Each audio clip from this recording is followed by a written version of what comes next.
So here we are, spawning on Polar Night. Another ZvP in store for us, and to be honest, I'm really happy about this. I love PvZ as a matchup. I think it's very dynamic. I think there's lots of cool timings that can be hit, and there's a lot of different builds that a Zerg player can actually throw out, and that's something which in other matchups, specifically ZvT, can feel quite limited in that a Zerg player is very pigeoned into what they must do, which is generally speaking Ling, Baneling, Mutalisk. But in ZvP there's a lot of cool options, and I'll talk about those after the introductions. Spawning up in the north position, the yellow Zerg player, representing Seed Gaming, the Academy of Root Gaming, it is Prebs. And his opponent down to the south, the teal Protoss player representing F3, Riska. Prebs a Grand Master player, Riska a Masters player at the moment. We take a quick peep at what's happening for now, and it seems that Gateway Expand is on the cards for the Protoss player, whereas Prebs hasn't yet revealed his hands. He could go Hatch Pull. It's viable, especially up against the Gateway Expand, pretty much the best. Potentially, there's also the option for just a Hatch Pull build, which is still, it's getting a lot more common nowadays, but there's a big risk to it, and that is that you can be cannon rushed very easily. And while the pool is out a little bit earlier, you can't really get the production required to really try and put an end to pressure that comes through.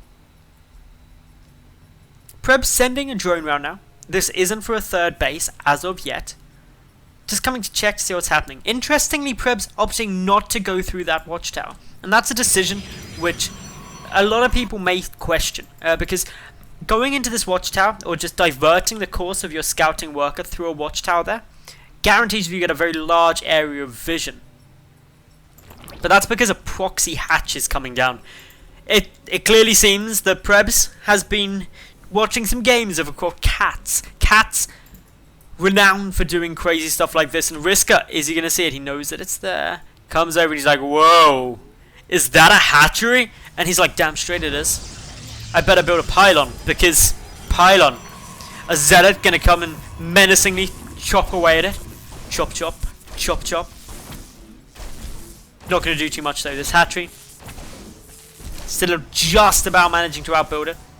No second zealot on the way, and interestingly, Riska doesn't have enough gas at the moment to start up a stalker, instead opting to spend the gas on the mothership core.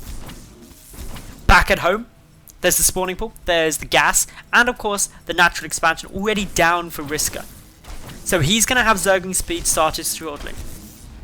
This hatchery has a good chance of finishing up a second zealot coming in to help try and deal with it.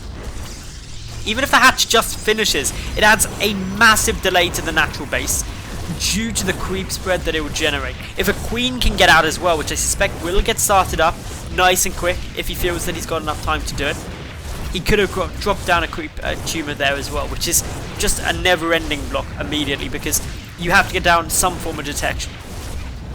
So this hatchery will die, but already the creep goes out a decent way. A good number of broodlings also hit the field. Getting microed, may even get the kill on the zealot, just managing to survive, but two lings come through as well. An overlord morphing there, interesting. No stalker has been seen, but one is now on its way. Meanwhile, Prebs just pushing forward. A check from Riska to see if a third base has yet been taken by his opponent.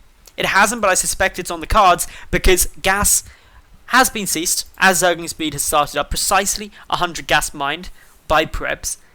And what this means is the Prebs, he can start sitting there and go, well, okay, I can afford my third, I've got a good mineral income, maximizing my drone saturation on minerals. He's got a good number of queens out too, already at 2, going up to a third one now as well. Natural base for Riska, only just begun now. That's about 6 minutes that it was started, adding a huge delay in to that expansion. He does have +1 on the cards though, so he's getting ready to go with that. However, Prebs is definitely ahead economically. And if we look at the income tab, we can see that that is really reflected there. A big boost by having this natural base. However, Prebs is about to have to deal with some pressure. Zergling speed is dumb though, so this stalker is going to run into a lot of trouble.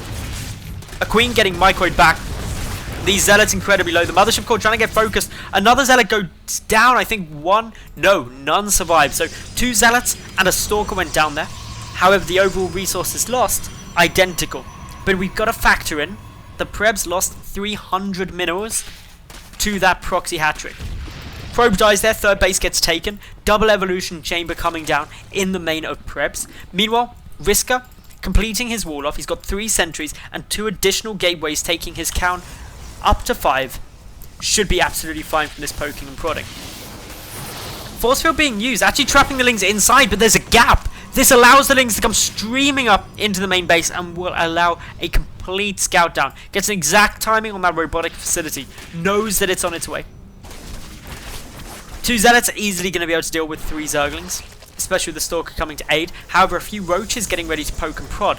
This gateway is very exposed to the front here. Prebs may opt to try and start dealing some damage to it. A Mothership Core did come over to check to see whether the 3rd base had been taken. We've got the 1-1 melee upgrades coming down.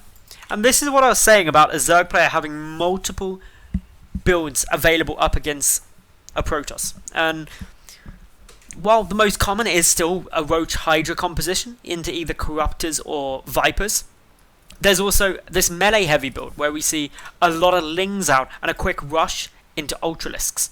There's the heavy Mutalisk style, there's the heavy Swarm Host style, there's Ling Hydra going up into Viper. There's just so many different builds that are viable for a Zerg player. It's really cool to see them get thrown out.